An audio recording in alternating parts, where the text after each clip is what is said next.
అనగనగా ఒక ఊరు ఉంటుంది. అందులో దశరథుడు అని ఒక మహారాజు ఉంటాడు. ఆయనకి పిల్లలే లేరు. దాంతో ఆయన ఎంతో బాధపడేవాడు. వశిష్ఠుడు, నువ్వు బాధపడకు, నువ్వు యుద్ధం చేస్తే కనుక నీకు 4 పిల్లలు పుడతారని చెప్తాడు. అయితే యుద్ధం యాగం చేపిస్తుంటే సడన్ గా ఆ మంటల నుంచి ఒక మనిషి తన చేతి నిండా పవిత్ర మిఠాయితో ప్రత్యక్షం అవుతాడు. ఇది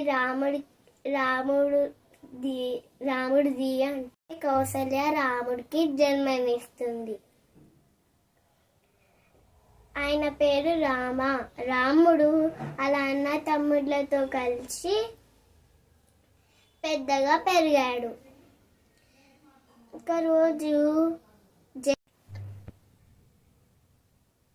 ఒకరోజు జనక మహారాజు సీతకి పెళ్లి వయసు వచ్చినప్పుడు స్వయంవరం ఏర్పాటు చేస్తాడు.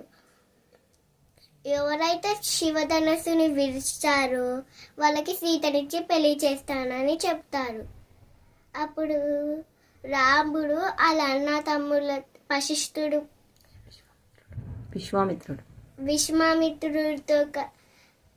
విశ్వామిత్రుడితో వస్తారు. అది సీత స్వయంవరం అంటాడు.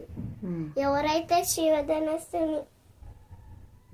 శివధనస్సుని వేలుస్తారో వాళ్ళకి సీతనిచ్చి పెళ్లి చేస్తానని చెప్తారు. అప్పుడు రాముడు శివధనస్సుని తన చేతులతో రేపుతాడు. ఇది చూసిన ప్రజలంతా ఆశ్చర్యపోతారు. రాముడు శివధనస్సుని విడతారు. అందరూ చప్పట్లు కొడతారు. రాముడు సీతతో పెళ్ళయింది.